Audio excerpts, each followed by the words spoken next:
बिहार नेता प्रतिपक्ष तेजस्वी यादव चुनावी तैयारियों में जुट चुके हैं। लगातार महागठबंधन को आगे बढ़ाने की बात कर रहे हैं, लेकिन सवाल यह है कि क्या इस चुनावी साल में चाचा नीतीश फिर से कोई बड़ा खेला करेंगे।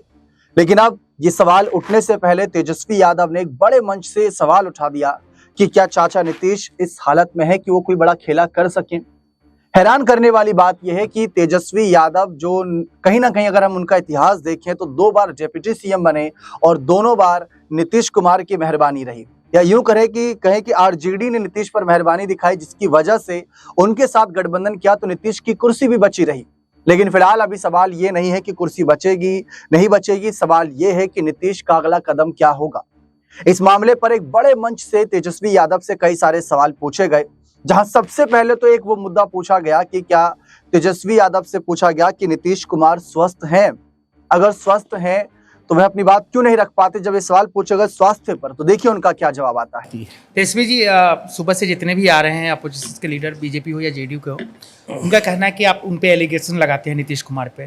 नीतीश कुमार टोटली फिट हैं, आप कहते हैं कि मेंटली टायर्ड है, फिजिकली फिट नहीं है। आप कहते हैं कि रिटायर्ड अधिकारी सरकार चला रही है, करप्शन है, बहुत सारे एलिगेशंस लगा।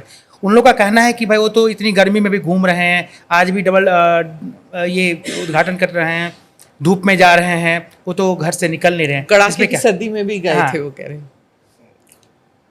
हैं। बहुत अच्छी बात है। मिस इन्फॉर्मेशन पार्थिव शरीर पे सम्मान देने क्यों नहीं गए?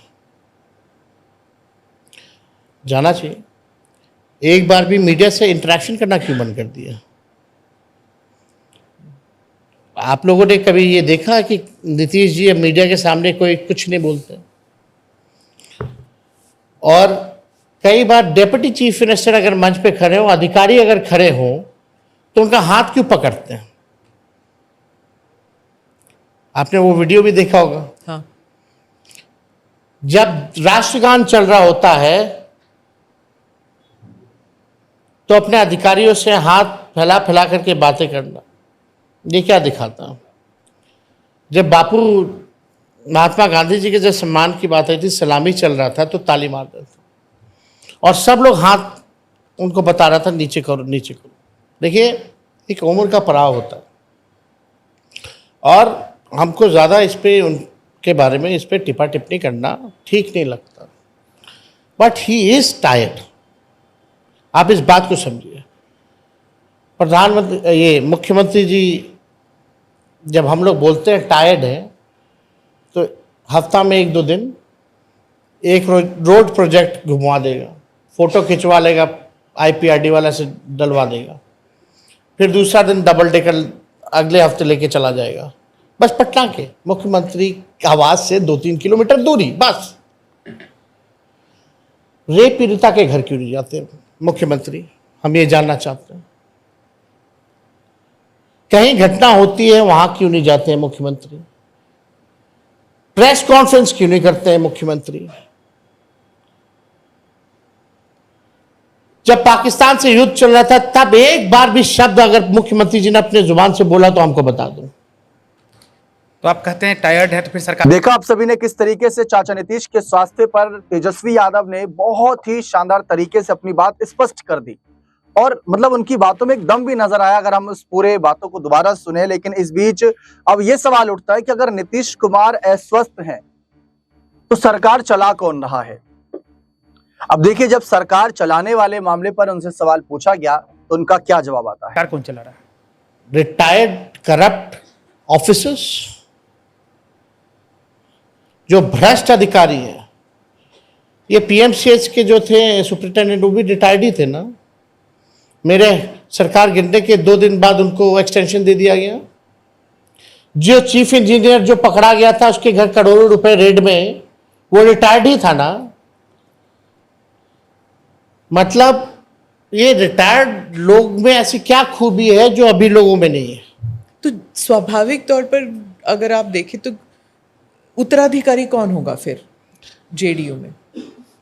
पहले पार्टी रहेगी तब तो।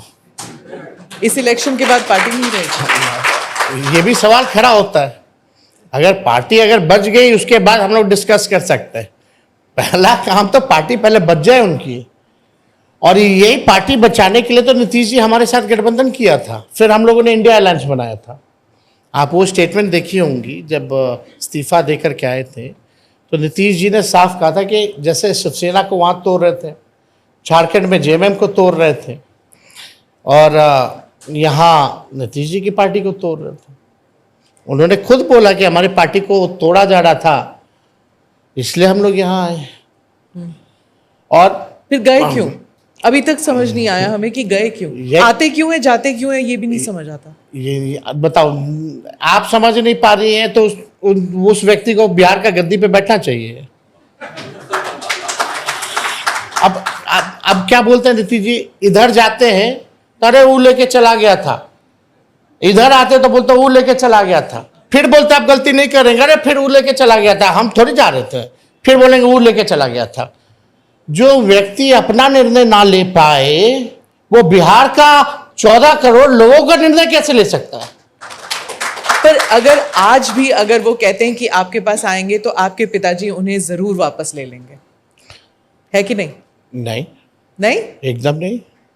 हमारे पिताजी हम जानते हैं, हमने भी देखा हुआ है, अरे हमने हम भी बता ना राजनीति रहे। देखा हुआ ना। हम जानते हैं ना। अगर वो कहें आज, देखिए, एक बार अगर कोई गलती करे तो ठीक है, माफ कर देना चाहिए। अब तो उन्होंने 2 बार गलती कर ली, अब तो माफी बनती नहीं। और अब नीतीश जी जहां भी रहेंगे, माफ कीजिएगा, वो हिल बी एन एक्स्ट्रा बैगेज, बोझ बन करके रहेंगे।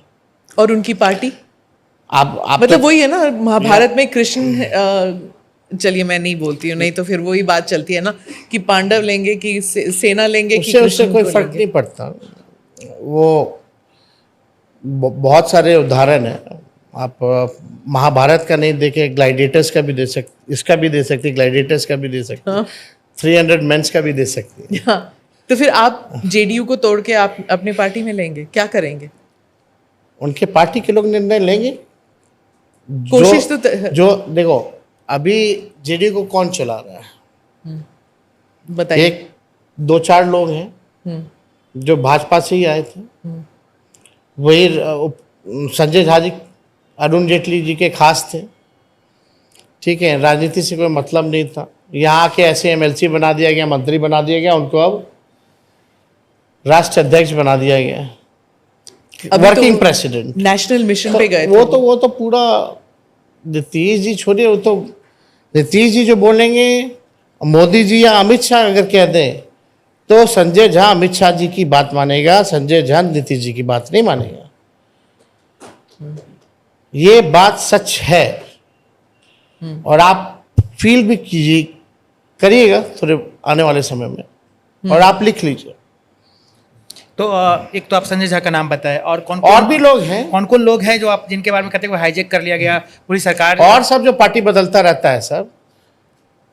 बिहार में तो सब बदलते हैं पार्टी। नहीं, वो हर जगह बदलते हैं। आप तो हाँ, बीजेपी जब से आई तब से वॉशिंग मशीन हो गई, बदलवाती रहती है। तो कभी ईडी लगा के, कभी सीबीआई लगा के, कभी डरा के, कभी धमका के। देखा आप सभी ने किस तरीके से चाचा नीतीश की सरकार, यानी जो नीतीश सरकार सुशासन बाबू की सरकार कही जाती थी, अब उनकी सरकार कौन लोग चला रहे हैं, तेजस्वी ने स्पष्ट कर दिया। लेकिन फिलहाल अब बड़ा सवाल है कि हर कोई जानता है, और अब तेजस्वी ने भी कहा कि चाचा नीतीश अस्वस्थ हैं, सरकार कोई और चला रहा है।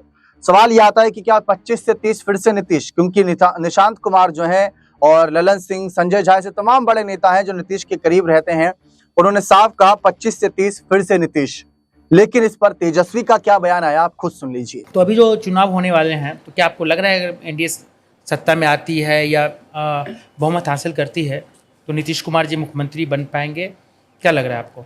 हमको लगता है कि बीजेपी वाले या कोई भी अभी हो सकता है, और अब सरकार में बैठे हुए लोग आएंगे भाजपा के, बोलेंगे कि नीतीश जी ही मुख्यमंत्री होंगे, उनके ही नेतृत्व में चुनाव लड़ेंगे। तो उनको बोले ज़रा अमित शाह जी से एफिडेविट पे लिखवा लें कि चुनाव के बाद वही 5 साल के लिए मुख्यमंत्री होंगे। भाजपा जिसके साथ रही है उसको ख़त्म करने में लगी है।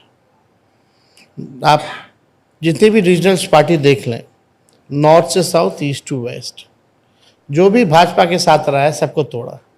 बिहार में देख लीजिए ना, चिराग पासवान जी की पार्टी का क्या किया भाजपा ने? उदाहरण है बिहार में, वही काम जेडीयू के साथ हो रहा था और अभी लॉन्ग टर्म प्लान पे वो चला गया प्लान। पहले शॉर्ट टर्म पे था, अब लॉन्ग टर्म पे। तेजस्वी जी, इंडिया अलायंस का क्या फ्यूचर है? इंडिया अलायंस का ही केवल फ्यूचर है, और किसी का नहीं है। ना कोई मीटिंग हो रही है, ना कोऑर्डिनेशन कुछ हो रहा है, कोई इलेक्शन स्ट्रेटजी नहीं है। जब भी होता है, कौन बोला? नहीं हुआ ना, कब हुआ है? हमारी बिहार की बात कर रही है? नहीं, country wide India alliance, national wide. गठबंधन की नहीं बात कर रही, बिहार गठबंधन नहीं, नेशनली इंडिया अलायंस। 2014 से 2025 एनडीए की कितनी बैठक हुई पूरे देश भर में? पर वो इलेक्शन जीते नहीं, रहते नहीं, वो जीतने की बात नहीं कर रहे। आप कह रहे कोई मीटिंग नहीं हो रही, कोई स्ट्रैटेजी नहीं बन रहा। आप हमको संख्या बताइए तो कितनी स्ट्रैटेजी, उनकी स्ट्रैटेजी होगी, वो इसीलिए तो तभी जीत रहे हैं ना। बैठक हुई जब इंडिया अलायंस हम लोगों ने बनाया था। उसके बाद मोदी जी ने फिर से पहली बैठक जो है हमारे गठबंधन के बाद बना था। तो इतने साल से क्यों नहीं बैठक कर रहे थे? इतने नंबर है, उनको जरूरत ही नहीं है। ठीक है ना, चुनाव है, जनता मालिक है, चुनना जीतना वो जनता पे छोड़िए ना। हार जीत चलता रहता है, उससे क्या है? हम अपने मुद्दे को लेके, अपने विचारधारा को लेकर के लड़ाई लड़ रहे हैं। जनता मालिक है, जिसको चुने जनता जो है वो मालिक है। लेकिन लास्ट 19 के इलेक्शन में और आप देखिएगा 24 के चुनाव में अंतर तो काफी पाया आप लोगों ने। बीजेपी की सीटें कम हुई। जी जी, वो तो 400 पार की बात कर रहे थे, उनकी स्ट्रैटेजी तो काम ही नहीं की। ये भी तो है। बीजेपी कहती है कि आपका जो दुष्प्रचार था इंडिया अलायंस का कि संविधान बदल देंगे, उसकी वजह से हुआ था।